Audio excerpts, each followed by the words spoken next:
Ni saa 12 saa za Afrika Mashariki, sawa na saa 11 katika baadhi ya maeneo ya Afrika ya Kati na Maziwa Makuu. Hujambo, leo ni Ijumaa Aprili 17. Mimi ni Halima Nyanza nikukaribisha katika matangazo ya asubuhi ya BBC kwa lugha ya Kiswahili. Katika Amka na BBC asubuhi hii, makubaliano kusitisha mapigano kati ya Israel na Lebanon kwa siku 10 zijazo yameanza kutekelezwa. Rais wa Marekani Donald Trump asema ana matumaini ya kufikia makubaliano ya amani kati ya nchi yake na Iran. Je, umewahi kushuhudia eneo kubwa la makaburi wanapozikwa wanyama wafugwao nyumbani kama paka na mbwa na kupewa hadhi sawa kama binadamu? Ela tulikuwa tunampenda sana kama mtoto wetu. Alikuwa paka mrembo, alikuwa na watoto wake walikuwa wanajaribu kumnyonya wakati ashakufa. Hiyo kitu iliniuma sana. Na katika gumzo leo tunaangazia ligi ya mabingwa barani Ulaya. Kiniambia timu ambayo wanaitazama kama inaweza kuwa bingwa, Arsenal namuweka namba 1, alafu anafuata Bayern Munich. Mchezo wa Bayern dhidi ya PSG, nafikiri bingwa pia anaweza katoka hapo.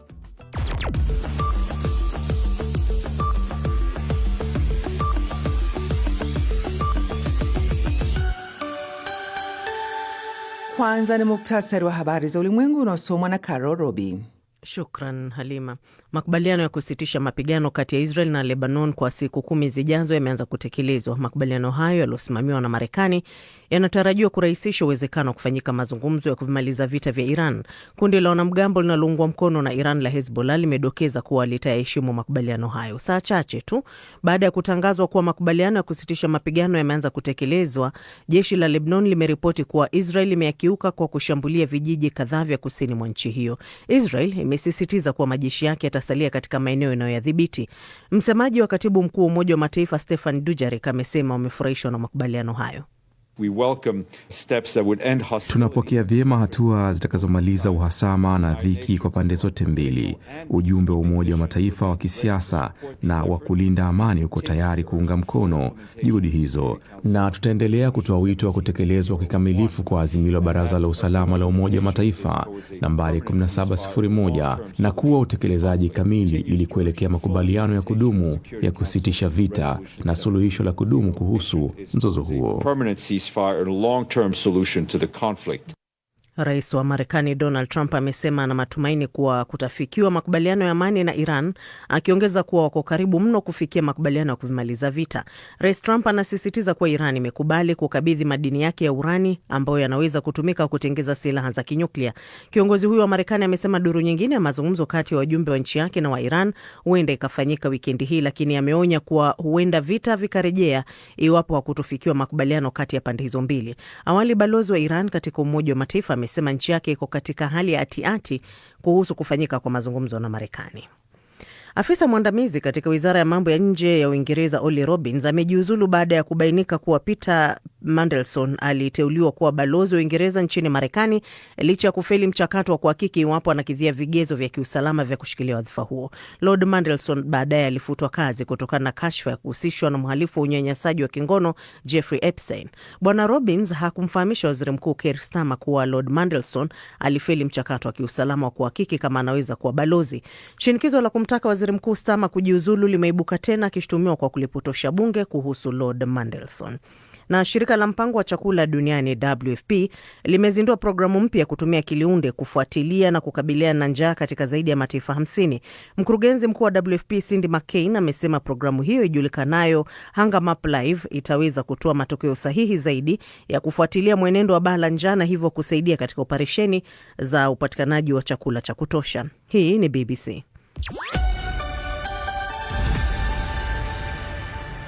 Na Mkaro Robi kwa wiki nzima ndiye aliyekusomea muktasari wa habari za ulimwengu. Unasikiliza Amka na BBC kutoka idhaa ya Kiswahili ya BBC, ikikutangazia kwenye FM redio wa shirika na internet katika bbcswahili.com. Ukiwa nchini Tanzania, matangazo haya unaweza kuyapata pia kupitia Radio Kwizera, Radio 1, Radio Free Africa na CGFM. Nchini Kenya tunasikika kupitia Milele FM, Mwanedu FM, Nyota FM pamoja FM. Uganda, Voice of Muhabura, Voice of Karamoja na Radio Paiza. Jamhuri ya Kidemokrasia ya Kongo ni Radio Muungano Beni na Lizard Radio. Mimi ni Halima Nyanza, karibu. Makubaliano ya kusitisha mapigano kati ya Israel na Lebanon kwa siku 10 zijazo yameanza kutekelezwa. Makubaliano hayo yaliyosimamiwa na Marekani yanatarajiwa kurahisisha uwezekano wa mazungumzo ya kuvimaliza vita vya Iran.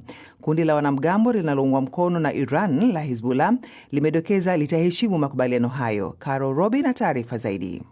Saa chache tu baada ya kutangazwa kuwa makubaliano ya kusitisha mapigano yameanza kutekelezwa kati ya Lebanon na Israel, jeshi la Lebanon limeripoti kuwa Israel imekiuka kwa kushambulia vijiji kadhaa vya kusini mwa nchi hiyo. Jeshi hilo limewatahadharisha wakazi wa kusini mwa Lebanon kutorejea makwao kwa sababu hali bado ni tete. Israel imesisitiza kuwa majeshi yake yatasalia katika maeneo inayoyadhibiti. Iran imesema imepokea vyema makubaliano hayo ya kusitisha vita, lakini imetaka majeshi ya Israel kuondoka kabisa Lebanon. Israel imekuwa ikipambana dhidi ya wanamgambo wa Hezbollah tangu mwanzoni mwa mwezi uliopita wa Machi. Hezbollah ilirusha makombora kuilenga Israel, kuiunga mkono Iran katika vita na Israel na Marekani. Zaidi ya watu 2,000 wameuawa katika mashambulizi hayo na zaidi ya watu 1.2 milioni wameachwa bila makazi nchini Lebanon. Hezbollah haijatoa taarifa rasmi kuwa itayatambua makubaliano hayo ya kusitisha vita kwa siku 10 zijazo, lakini mmoja wa maafisa wake waandamizi amesema kundi hilo litayaheshimu makubaliano hayo iwapo Israel itakomesha mashambulizi dhidi ya wapiganaji wake. Rais wa Marekani Donald Trump amesema anatumai Hezbollah watajiendesha vizuri katika kipindi hicho cha siku 10 alichokiita kipindi muhimu kwao. Waziri Mkuu wa Israel Benjamin Netanyahu amesema makubaliano kati ya nchi yake na Lebanon ni fursa ya kihistoria kuelekea kufikiwa makubaliano ya amani ya kudumu, lakini amesisitiza kuwa Hezbollah kuweka chini silaha ni mojawapo ya masharti ambayo sharti yazingatiwe. Msemaji wa katibu mkuu wa Umoja wa Mataifa Stephane Dujarric amesema wamefurahishwa na hatua zilizochukuliwa na Israel na Lebanon kusitisha mapigano. Tunapokea vyema hatua zitakazomaliza uhasama na dhiki kwa pande zote mbili. Ujumbe wa Umoja wa Mataifa wa kisiasa na wa kulinda amani uko tayari kuunga mkono juhudi hizo, na tutaendelea kutoa wito wa kutekelezwa kikamilifu kwa azimio la Baraza la Usalama la Umoja wa Mataifa nambari 1701 na kuwa utekelezaji kamili ili kuelekea makubaliano ya kudumu ya kusitisha vita na suluhisho la kudumu kuhusu mzozo huo. Waziri Mkuu wa Lebanon Nawaf Salam amesema ameyakubali makubaliano hayo na Israel. Iwapo makubaliano haya yatadumu, basi huenda ikasafisha njia kufikiwa makubaliano ya amani kati ya Israel, Marekani na Iran, na itakuwa ushindi mkubwa kwa utawala wa Trump ambao umekuwa ukipata tabu kukabiliana vilivyo na Iran, hususan kushinikiza kufungua mlango bahari wa Hormuz na kuachana na mpango wake wa kinyuklia. Carol Robi. Na katika hatua nyingine, rais wa Marekani Donald Trump amesema Marekani na Iran zina nafasi nzuri ya kukamilisha makubaliano ya amani katika siku chache zijazo kwa kuwa wa Iran wamekubali kukabidhi kile alichokiita vumbi la nyuklia.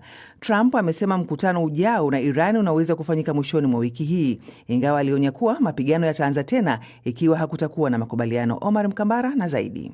Rais Donald Trump amesema Marekani na Irani ziko kwenye nafasi nzuri ya kukamilisha makubaliano ya amani katika siku chache zijazo. Hatua hii inakuja baada ya Irani kukubali masharti mawili makubwa yaliyowekwa na ikulu ya White House, na akapendekeza kuwa anaweza kwenda Pakistani mwenyewe ili kuweza kukamilisha makubaliano hayo. Ni jambo muhimu sana kuhakikisha Irani haina silaha za nyuklia, na wameshakubali hilo. Irani imekubali hilo kwa msisitizo mkubwa. Pia wamekubali kurejesha kile kinachoitwa vumbi la nyuklia. Nyenzo hiyo iko chini kabisa ya ardhi kufuatia mashambulizi tuliyoyafanya kwa mabomu ya B2. Kwa sasa kuna mwafaka mkubwa kati ya Marekani na Irani, na ninaamini jambo chanya litatokea kwa haraka sana. Maafisa kutoka Islamabad wanashiriki katika juhudi za kidiplomasia wakisafiri kwenda Iran na nchi nyingine za Mashariki ya Kati kusaidia kufanikisha mazungumzo ya kumaliza mzozo huu.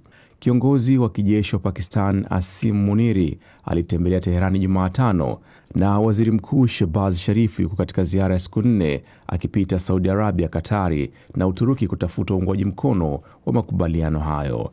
Wakati vita vinaingia wiki ya 7, pande zote mbili zinakabiliwa na shinikizo la kiuchumi, huku gharama za gesi zikiongezeka duniani kote. Vikosi vya Marekani vimewaua viongozi wakuu wa Irani na maafisa wengine wakuu, pamoja na kushambulia maeneo mengi muhimu, zikiwemo meli 150 za Irani. Mazungumzo ya awali yaliyofanyika nchini Pakistani wikendi iliyopita hayakufanikiwa licha ya kutumia zaidi ya saa 20 za majadiliano. Inatarajiwa sasa mazungumzo ya pili yatafanyika wikendi hii ili kuweza kumaliza mgogoro huu. Na pia Trump hakukataa uwezekano uwezekano wa kuongeza muda wa usitishaji wa mapigano wa wiki 2 kati ya Marekani na Iran unaotarajiwa kumalizika Aprili 22. Taarifa ya Omar Mkambara. Huku idadi ya watu wanaofuga wanyama nyumbani ikiongezeka nchini Kenya, mtazamo kuhusu nafasi yao katika familia nao unabadilika kwa kasi. Sasa wanyama hawa hawachukuliwi tena kama walinzi au kwa matumizi ya kawaida pekee, bali kama sehemu ya familia. Katika mtaa wa Karen jijini Nairobi, kuna eneo maalumu linaloonyesha mabadiliko hayo, ambapo wamiliki wanawapa wanyama wao heshima ya mwisho wanapofariki. Mariam Mjahidi alitembelea makaburi hayo na kutuandalia taarifa ifuatayo. Mawe ya makaburi yamepangwa kwa ustadi katika makaburi ya mtaa wa Karen jijini Nairobi nchini Kenya. Kila moja likiwa limeandikwa jina la mnyama aliyependwa na wamiliki wake ambao ni binadamu. Baadhi ya makaburi yamezungushiwa uzio mdogo wa miti, ishara ya heshima na ulinzi wa kumbukumbu za waliowapenda waliolazwa hapa. Haya sio makaburi ya binadamu tuliyoyazoea, ila ni makazi ya mwisho wa maisha wanyama wanaofugwa nyumbani kama vile paka, mbwa na kasuku. Ninakutana na Wangari Kariuki, mkurugenzi mtendaji wa shirika la kulinda na kutunza wanyama wa Kenya KSPCA. Kuna wenye pia wanakuja wanafanya funeral service, kuna wenye hadi wanakuja na pasta, kuna wenye wanakuja wanafanya their goodbye rituals. Awali waliotaka kuwalaza wanyama wao wapendwa katika eneo hili walilazimika kukabiliana na gharama ya $5,000. Na japo bei sio ya mwananchi wa kawaida, kutokana na idadi ya watu wanaotaka kuaga wanyama wao kwa ustaarabu, bei haijawazuia kutimiza hilo, kwani idadi ya wateja imezidi kuongezeka na kwa sasa eneo hili limejaa. Cemetery imeenda hadi huko juu. Na tumekuwa in operation for very many years. Kaburi huku kulikuwa kumejaa, kulikuwa na demand ya watu kutaka kuzika their beloved pets. Nilikutana na Victoria mwenye umri wa makamo akikagua simu yake ambayo ilijaa picha za paka wake aliyekuwa anampenda sana na kumpa jina Ella. Ella tulikuwa tunampenda sana kama mtoto wetu, sababu alikuwa paka mwenye alikuwa mrembo, kila mtu alikuwa anampenda, alikuwa pia anatupenda. Anaelezea siku ya simanzi katika familia baada ya Ella kufa ghafla. Kisha huo muda alikuwa na watoto wake pia wadogo, walikuwa wanajaribu kumnyonya wakati ashakufa. Hiyo kitu iliniuma sana, hadi tulitoa machozi. Hiyo siku tulilia wote kwa hiyo nyumba. Katika maumivu hayo, alilazimika kufanya uamuzi jinsi ya kumwaga Ella. Nilimchukua mimi na watoto wangu, tukaenda tukachimba kaburi, kisha tukamzika na tukamwekea maua. Naam msikilizaji, na sasa moja kwa moja ni habari za michezo na Umar Mkambara. Halima, naona umeduana nyumbani, unaona muda mchache, lakini kwa nataka nifahamu kama kwako unafuga paka na chakula unampaje, lakini endelea. Mimi bwana, paka ni kiumbe ambaye namuogopa sana, especially yale manyoya yake yananiathiri zaidi. Sawa, moja kwa moja nianze na matokeo ya michuano ya Europa League ambako Aston Villa pamoja na Nottingham Forest wamefanikiwa kutinga hatua ya nusu finali. Villa waliwachapa Bologna goli 4-0, huku Forest akishinda goli 1-0 dhidi ya Porto na kuwa wamesonga mbele. Freiburg wao waliweza kumfunga Celta Vigo 3-1 na kusonga mbele kwa jumla goli 6-1. Braga walifanya comeback na kumchapa Real Betis goli 4-2 na wakifuzu kwa jumla ya goli 5-3. Hivyo Villa watakutana na Forest, Waingereza wawili hawa, wakati Freiburg akicheza na Braga kwenye hatua ya nusu finali. Lakini pia Palace wamefanikiwa kusonga mbele kwenye ile michuano ya Conference League baada ya kupata licha ya kufungwa goli 2-1 na Fiorentina, na hivyo wanasonga mbele kwa jumla ya goli 4-2. Sasa Palace watacheza na Shakhtar Donetsk, wakati AZ Alkmaar yeye atakuwa ambao walitoka sare na AZ Alkmaar. Na Rayo Vallecano umetinga pia nusu finali ya michuano ya Conference League licha ya kufungwa 3-1 na AZ Alkmaar kwa sababu na AEK Athens kwa sababu walipata matokeo mazuri kwenye mchezo wao wa kwanza wa 4-3. Lakini nikukumbushe tu kwenye ligi kuu Tanzania bara, Dar es Salaam Young Africans wameendelea kuwa vinara wa ligi hiyo baada ya kupata ushindi hapo jana. Yanga wamefikisha alama 47 katika michezo 19 ambayo wamecheza, na hapo jana waliibuka na ushindi wa goli 6-0 dhidi ya timu ya Mbeya City, ambayo baada ya kufungwa goli hizo 6-0, klabu hiyo ya Mbeya City imeamua kuachana na benchi lake la ufundi ambalo lilikuwa linaongozwa na Meki Maxime. Hasira. Hapana, mkifungwa si mnabadilisha tu kocha. Faheri kwa sasa. Shukran sana Umar.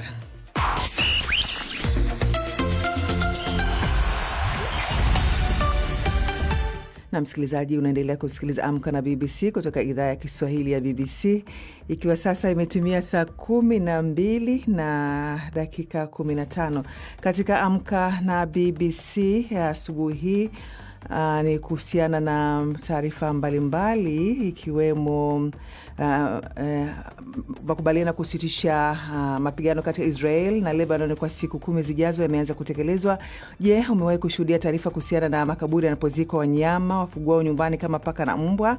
Na katika gumzo leo tunaangazia ligi ya mabingwa barani Ulaya. Hii ni BBC.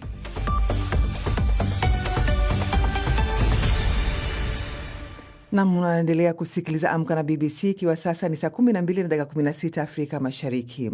Siku ya hemofilia duniani huadhimisha kila mwaka tarehe 17 Aprili ili kuongeza uelewa kuhusu matatizo ya kutokwa na damu na upatikanaji wa matibabu sahihi. Huathiri uwezo wa damu kuganda vizuri. Watu wengi wanaougua hemofilia hutokwa na damu kwa muda mrefu baada ya majeraha ama upasuaji. Sarafina Robi amezungumza na daktari wa magonjwa ya damu Kibet Shikuku kutoka katika hospitali ya West Nairobi.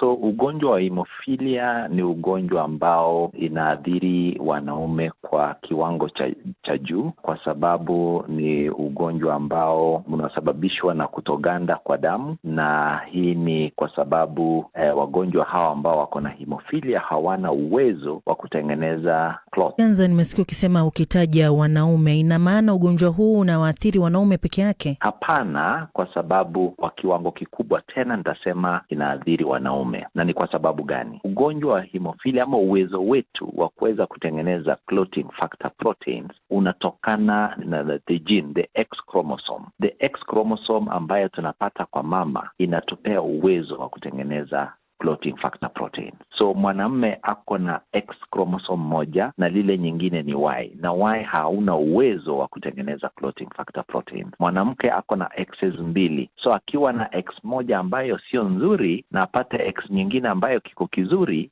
inamsaidia, kwa sababu sasa ile X ambayo kiko kizuri inaweza kumsaidia kutengeneza hizi clotting factor proteins, lakini mwanamume hana huo uwezo. Hawa ambao huzaliwa bila huo ugonjwa wa hemofilia, ni nini kinachosababisha wao kupata hapo baadaye? Wale ambao wanazaliwa vyema mara nyingi wanasababishiwa na vitu ambavyo tunaita danger signal. Utapata kwamba unazaliwa kama mwili wako unaweza kutengeneza hizi protein, lakini kuna wakati ambapo tunaathirika na magonjwa. Kwa mfano, unapatwa na homa na virusi ambavyo vinatembea kwa mwili. Hizo virusi ama zile bakteria ambayo inatembea kwa mwili kwa sehemu yao, on the surface ya zile organisms ni proteins ndogo ndogo ambazo zinafanana na your clotting factor protein. So katika harakati ya mwili kupigana na hizi proteins ambazo ziko kwa hizi virusi ama ziko kwa hizi bakteria, ina produce antibodies ambazo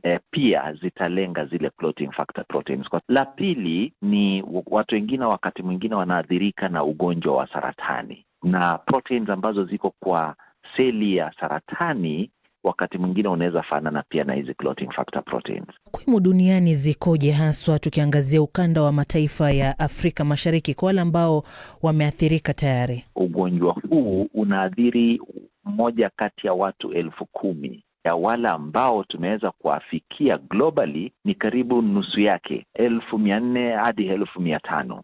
Na ukiangalia nchi yetu kama hii ya Kenya, lakini kama nchi hatujaweza kuwafikia hao watu. Tumeweza tu kuwafikia watu karibu 1,300. Na ukiangalia nambari zetu hapa Kenya, labda tuko juu hata kushinda nchi zingine kama Tanzania, Uganda, Rwanda, na ni kwa sababu hata na wao bado wako na hizi changamoto za kuwafikia watu ambao wameathirika na huu ugonjwa.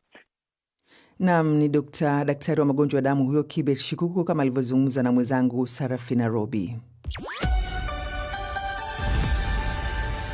Matangazo haya pia unaweza kusikiliza kupitia mtandao wetu wa bbcswahili.com na pia katika simu yako ya kiganjani kama anavyofanya Gilbert Katunzi. Wao unasema wanatupata vizuri na vya kutosha. Jafar Kopo unazungumzia kuhusiana na mzozo wa Mashariki ya Kati, unasema suluhisho pekee la vita ni mazungumzo ya amani. Robert Mwenda unasema Israeli waache vita, wanaua raia wasio na hatia.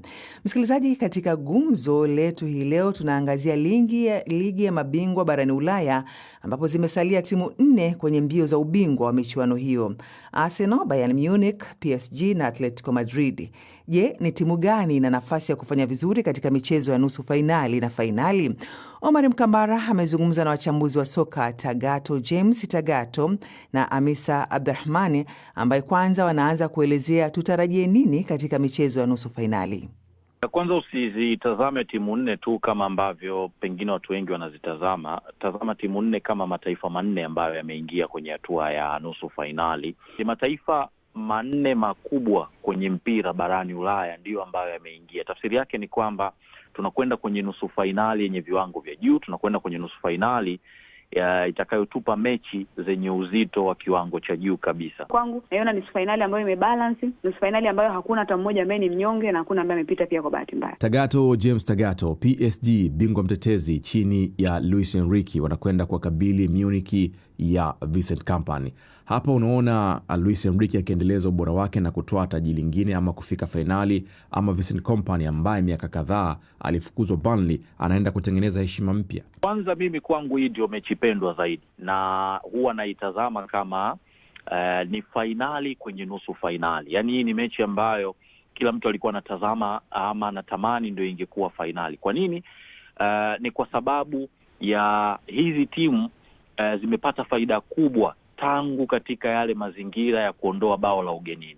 Ukiziangalia kwenye hatua ya mtoano na namna ambavyo tumekuwa tukiyatazama mashindano haya, hizi ni miongoni mwa timu ambazo zimekuwa zikifunga mabao mengi sana. Msimu huu unajua Bayern peke yake katika mashindano yote amefanikiwa kufunga zaidi ya mabao 100. Katika ligi 5 bora barani Ulaya ndio timu iliyofunga mabao mengi zaidi. Lakini hebu iangalie Paris Saint-Germain, wamemuondoa Chelsea kwa aggregate ya mabao 8, wanamuondoa Liverpool kwa aggregate ya mabao 4, 2 nyumbani, 2 ugenini. Inakuonyesha kuwa ni timu yenye nguvu sana hasa kwenye eneo la kushambulia. Kwa hiyo ni miongoni mwa timu 2 ambazo zinashambulia vizuri sana na zinakupa taswira ya ile maana halisi ya UEFA Champions League kuamua kubadilika kutoka kwenye yale mazingira ya faida ya bao la ugenini na kuja kwenye free flowing football ambayo inatupa mabao mengi sana ambayo tumeyashuhudia kwenye misimu ya hivi karibuni. Na hata ukizitazama hii, tafsiri yake ni kwamba tutakwenda kushuhudia mechi ambayo pengine inaweza kutupa mabao mengi sana. Salia hapo Tagato James Tagato, nije kwako Hamisa. Arsenal hawajawahi kabisa kutoa taji la ligi ya mabingwa barani Ulaya. Wanakwenda kwa kabili Atletico Madrid ambao pia wao hawajawahi kutoa ubingwa wa ligi ya mabingwa barani Ulaya. Wengi wanaitazama kwamba Arsenal ni klabu bora sana kwa sasa. Unadhani huu ndio mwaka ambao Arsenal anakwenda kutengeneza rekodi mpya kuwa bingwa wa Ulaya? Ndio, na hata makampuni ambayo yanafanya masuala ya utabiri pia wamempa Arsenal nafasi kubwa ya kutoa ubingwa. Nafikiri ni kwa sababu pasi na kuikosea heshima football na ubora pia wa Arsenal wakiwa nao, lakini nafikiri hata njia ambayo Arsenal wamepita ni njia ambayo haikuwa ngumu sana ya kumzuia yeye kuweza kufika fainali. Kwa sababu tukizungumza uhalisia wa Arsenal kwa misimu hii kadhaa na standard ambayo ameiseti kwa njia ambayo amepita, wakutana na Bayer Leverkusen, nakutana na hawa Sporting CP, na aina fulani ya wapinzani ambao ni wapinzani fulani wa kawaida, sio daraja la juu. Na ndio maana ushangai upande ambao Arsenal walipangwa ni timu moja pekee ambayo ndio imewahi kuchukua taji la UEFA Champions League ambayo ilikuwa ni FC Barcelona peke yake. Wao Atletico Madrid pia hawajawahi kuchukua. Arsenal amefika finali mara moja, mwenzia Atletico Madrid amefika finali mara 2 na akapoteza zote dhidi ya Real Madrid. Kwa hiyo kwangu Arsenal na hiyo nafasi kutokana na ubora ambao Arsenal ameuseti kwa sasa hivi. Arsenal anazuia vizuri sana. Kwa hiyo kwangu nafikiri Arsenal hiyo nafasi wanayo, kwa sababu wanakutana na Atletico Madrid, hawakutana na Bayern, hawakutana na PSG tano. Kwa hiyo nafasi wanayo by the way, lakini naamini pia Cholo atakuja na mpango mkakati ambao utakuwa tofauti na namna ambavyo walicheza na Arsenal kwenye mchezo wakiwa katika group stage ya UEFA Champions League. Ni kirejea kwako Tagato, Arsenal msimu huu walikuwa wanawania mataji 4, yamekwisha kudondoka mataji 2, wamebakia na mataji 2, taji la ligi kuu pamoja na hili la ligi ya mabingwa barani Ulaya. Kwako wewe, unawaona Arsenal washika mitutu wa London wakienda kushangaza ulimwengu kwa mara yao ya kwanza kabisa kwa kutoa taji la Ulaya? Yes, mimi naamini Arsenal wanaweza kulichukua taji hili kwa mara ya kwanza kwa sababu kadhaa. Moja, kwanza hawajawahi kulitoa kabisa. 2, wanakwenda kucheza na Diego El Cholo, kwa maana ya kocha wa Atletico Madrid ambaye ameshawahi kufika fainali mara 2 na akapoteza. Namna alipopoteza wote tunajua. Anaanza mechi vizuri, anapenda zaidi kuzuia, lakini wachezaji wake kwa kiasi kikubwa huwa wanakosa misuli ya kuweza kustahimili kwa dakika zote 90. Jambo kubwa na la muhimu, na ndio la pili kwangu mimi, Arsenal ni miongoni mwa timu bora zaidi kiulinzi barani Ulaya mpaka sasa. Imeruhusu mabao machache, lakini namna ambavyo timu inacheza, ule ukaribu baina ya mstari mmoja na mstari mwingine, inakupa uhakika zaidi wa kuto kuruhusu mashambulizi mengi. Lakini hata nyakati ambazo wanaruhusu mashambulizi mengi, lakini ukitazama timu kwa ujumla wake, unaiona ni miongoni mwa timu ambazo zimekamilika sana, hasa kwenye eneo la ulinzi. Sasa kwa sifa hii tu ya eneo la ulinzi, kwangu mimi, kiniambia timu ambayo wanaitazama kama inaweza kuwa bingwa, Arsenal namuweka namba 1, alafu anafuata Bayern Munich.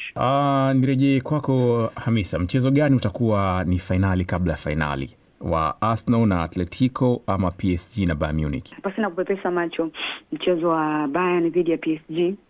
Huu mchezo kwangu mimi, hata kwa maoni yangu, nafikiri bingwa pia anaweza katoka hapa. Kwa sababu kwanza inazikutanisha timu ambazo ni bora duniani kwa sasa hivi. Ukizungumza timu ambayo ina safu bora ya ulinzi, huwezi kuiondosha PSG, huwezi kuiondosha Bayern.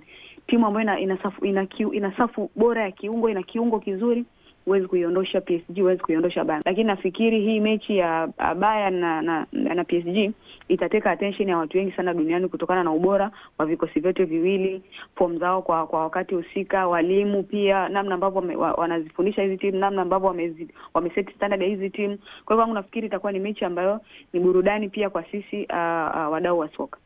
Sawa, Hamisa, kwa kifupi kabisa, timu gani wewe unaipa nafasi ya kuwa bingwa msimu huu? Kiukweli nafikiri Bayern Munich, kama atapata nafasi, kama itawezekana wao kuondosha PSG, kwa sababu honestly naona ugumu watakakutana nao watakapocheza na PSG. Lakini kwangu naamini, au naweza nikasema mshindi wa PSG, wa mechi ya PSG na Bayern atakuwa bingwa. Lakini ukiniambia nimtaje moja kwa moja, nitampa hiyo nafasi Bayern Munich. Nam ni Hamisa Abraham huyo, na pamoja na mchambuzi James Tagato wakikamilisha gumzo lililoandaliwa na Omar Mkambara. Taarifa ambazo pia zimemgusa pia Eric Ngojola, unasema unasikiliza BBC ukiwa nchini Malawi. Ibrahim Gida unatusikiliza ukiwa kutoka Bagamoyo, Tanzania. Timos Kipyule unasema asante kwa kusikiliza BBC. Ahadhi Philbert Mwaikambo, nawe pia unasikiliza Amka na BBC. Msikilizaji, nawe pia unaweza kurudia tena kusikiliza matangazo haya kupitia mtandao wetu wa bbcswahili.com. Na mpaka hapo Amka na BBC kwa wiki nzima iliyosimamiwa na Omar Mkambara haina la ziada. Mhariri wake alikuwa ni Carol Robi, kwa niaba ya Samba Tenzi na Habert Masue, mimi ni Halima Nyanza. Usikose basi kusikiliza Dira ya Dunia leo jioni, na kutakia Jumaa Mubarak na kuwa na siku yenye mafanikio. Kwa heri kwa sasa.